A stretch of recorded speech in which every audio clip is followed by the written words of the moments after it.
अस्सलाम वालेकुम स्टूडेंट्स, उम्मीद करती हूँ कि आप सब खैरियत से होंगे। आज के इस लेक्चर में हम इक्वेशन ऑफ कॉन्टीन्यूटी को डिस्कस करेंगे, लेकिन इक्वेशन ऑफ कॉन्टीन्यूटी को डिस्कस करने के लिए हमें पहले एक और चीज़ पता होनी चाहिए जो कि है properties of ideal fluid.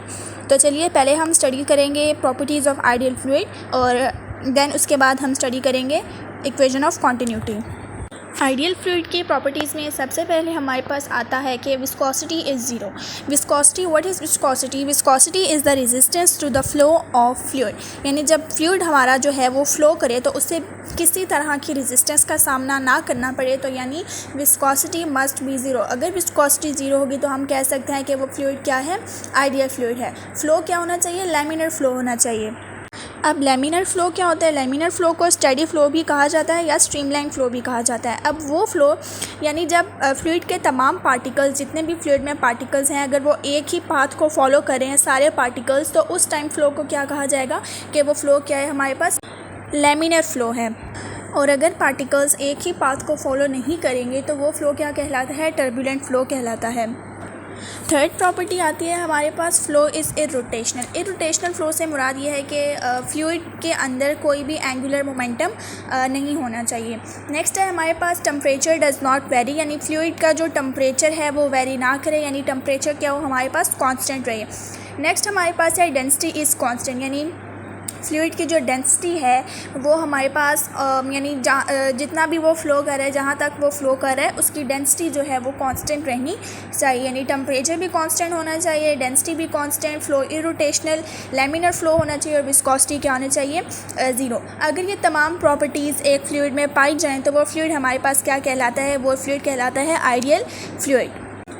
Equation of continuity. Equation of continuity कहती क्या है? The product of cross sectional area and the speed of fluid at any point along the pipe is constant. यानी एक पाइप में, ठीक है, हम एक पाइप की बात कर रहे हैं, कह रहे हैं कि उस पाइप के क्रॉस सेक्शनल एरिया और उस पाइप में जो फ्लूइड फ्लो कर रहा है उसकी स्पीड, यानी एरिया और फ्लूइड की स्पीड का जो प्रोडक्ट है वो अलोंग द पाइप, यानी पाइप के किसी भी एक पॉइंट पे जो है वो किसी भी पॉइंट पे क्या होना चाहिए? कांस्टेंट होना चाहिए। चलिए हम जो है वो पाइप के दो एंड्स ले लेते हैं। एक पॉइंट हम वो लेते हैं जहाँ से जो है वो वाटर या जो फ्लूइड जो भी है वो पाइप में एंटर हो रहा है, और एक एंड हम वो लेते हैं जहाँ से वो फ्लूइड जो है वो बाहर की तरफ जा रहा है, ठीक है।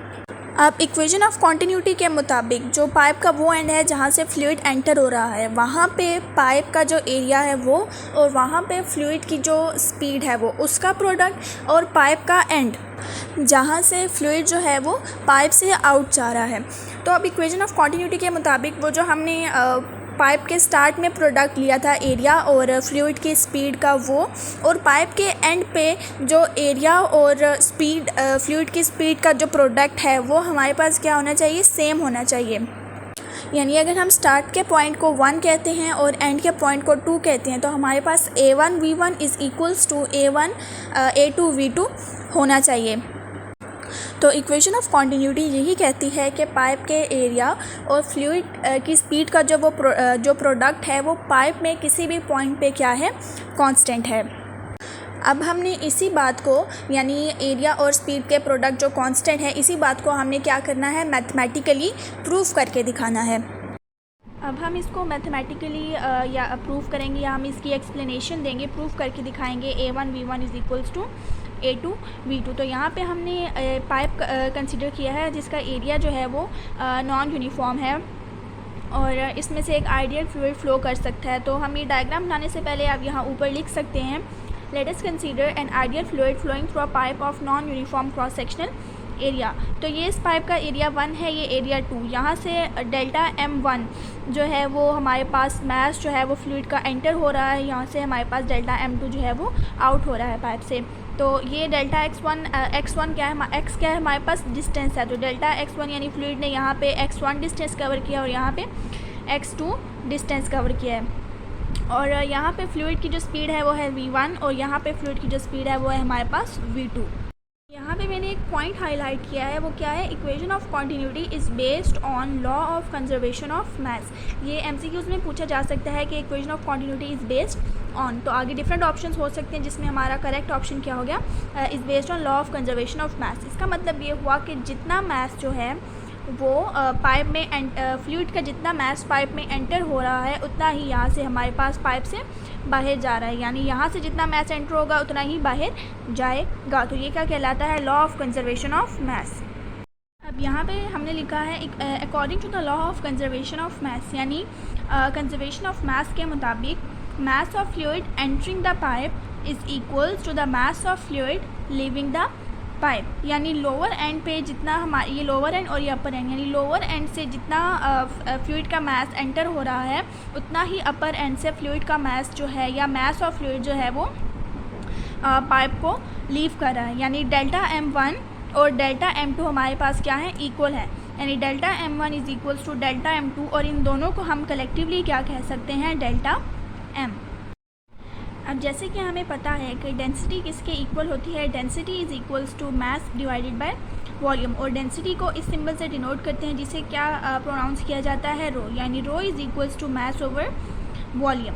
अब हम लोअर एंड पे जो है वो इसको अरेंज करते हैं किस तरह से, rho 1 is equals to delta M1 divided by delta V1, और ये जो V1 है ये है वॉल्यूम, और वॉल्यूम का जो सिंबल होता है, स्पीड का सिंबल भी, स्पीड को भी V से डिनोट किया जाता है, लेकिन स्पीड को जो है वो स्मॉल लेटर से डिनोट किया जाता है, जबकि वॉल्यूम को कैपिटल लेटर से डिनोट किया जाता है।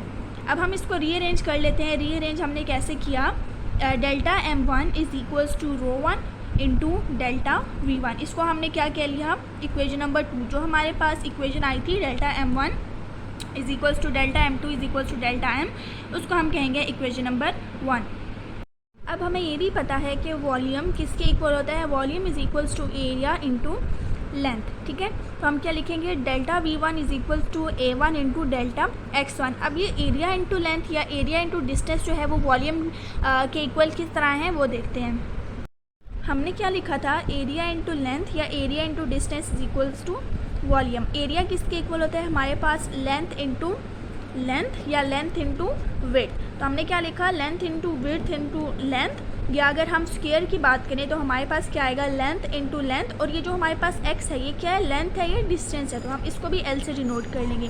तो ये क्या आएगा हमारे पास l क्यूब, यानी लेंथ का क्यूब, और लेंथ का क्यूब हमारे पास किसके इक्वल होगा, वॉल्यूम के। इसीलिए हमने यहाँ पे लिखा है delta V1 is equals to A1 into delta X1, और इसको हम क्या कह लेते हैं, इक्वेशन नंबर 3। और हमें ये भी पता है x is equals to VT, जैसा कि हमें मालूम है s is equals to VT, यानी जो हमने वेलोसिटी की डेफिनेशन से जो हमने एक फार्मूला निकाला था, v is equals to distance, velocity is equals to distance divided by time. तो इसको रीअरेंज करके क्या बना, s is equals to VT। तो ये s क्या है, डिस्टेंस, और हम यहाँ पे इसको किससे डिनोट कर रहे हैं, x से। x is equals to VT। तो लोअर एंड पे हम इसको किस तरह से अरेंज करेंगे, delta X1 is equals to V1 into T1। अब हम इक्वेशन नंबर 4 जो है इसमें x की जो वैल्यू है यानी V1 इंटू T1 को हम यूज़ करेंगे इक्वेशन नंबर 3 में। जब हम डेल्टा X1 की वैल्यू इक्वेशन नंबर 3 में पुट कर देंगे तो हमारे पास इक्वेशन 3 बन जाएगी, delta V1 is equals to A1 V1 into T1। ये V जो है हमारे पास स्पीड के लिए है और ये वॉल्यूम के लिए है। अब हम इस इक्वेशन को यानी डेल्टा V1 की वैल्यू को इक्वेशन नंबर 2 में पुट करेंगे, और इक्वेशन नंबर 2 थी हमारी delta M1 is equals to rho 1 into delta V1। तो अब जब डेल्टा V1 की वैल्यू हम इक्वेशन 2 में पुट कर देंगे तो वो इक्वेशन बनेगी delta M1 is equals to rho 1 A1 V1 and T1। तो ये जो हमारे पास एक वैल्यू आई है ये है हमारे पास एट लोअर एंड के लिए, यानी लोअर एंड पे जो मास एंटर हो रहा है उसके लिए हमने ये एक इक्वेशन बना लिया है। इसी तरह अपर एंड के लिए हम ये जितने भी हमने लोअर एंड के लिए तमाम स्टेप्स किए हैं वही हम अपर एंड के लिए भी करेंगे। अगर आप चाहें तो वो तमाम स्टेप्स करके ये वैल्यू निकाल लें, अदरवाइज़ आप यहीं से अपर एंड के लिए वैल्यूज़ लिख सकते हैं। हमने अपर एंड को 2 के साथ डिनोट किया था, तो यहाँ हम फिर हमारे पास अपर एंड के लिए जो ये इक्वेशन है ये क्या बन जाएगी, delta M2 is equals to rho 2 A2 V2 and T2। अब ये हमारे पास डेल्टा M1 और डेल्टा M2 की वैल्यूज़ आ गई हैं। अब हम क्या करेंगे, using value of delta M1 and delta M2 in equation number 1, जो कि थी हमारे पास delta M1 is equals to delta M2।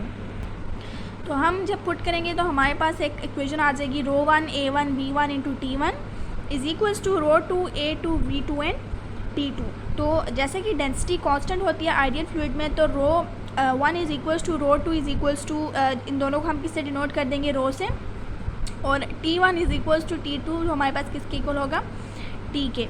तो जब हम रो 1 और रो 2 की जगह जस्ट रो और T1 और T2 की जगह जस्ट T पुट करेंगे तो हमारे पास आएगा rho A1 B1 delta T1 is equals to rho A2 B2 delta T।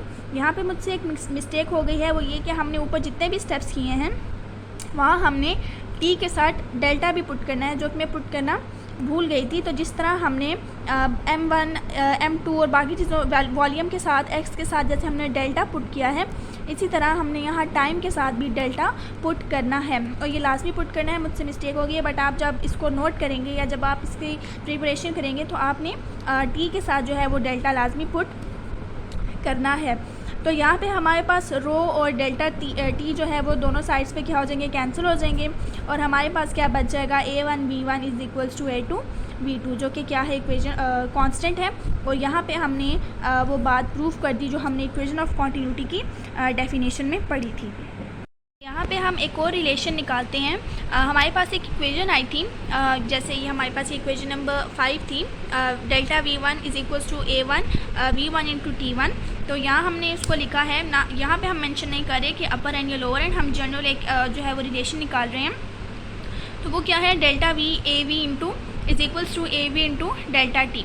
तो delta V divided by delta T, तो हमारे पास क्या आ जाएगा, AV। तो AV क्या है, हमारे पास area multiply by speed of fluid. तो हमने जैसे स्टडी किया कि वो हमारे पास क्या होगा, turning point along a pipe is constant. तो यानी delta V divided by delta T is equals to constant. और ये रिलेशन हमारे पास क्या कहलाता है, वॉल्यूम फ्लो रेट। और इसको डिफाइन कैसे किया जाएगा, the volume of an incompressible fluid passing through any point in unit time through a pipe of non uniform cross sectional area is constant in steady flow या laminar flow. तो ये था हमारा आज का लेक्चर। उम्मीद करती हूँ कि आपको समझ आई होगी। अगली वीडियो तक के लिए अल्लाह हाफिज़।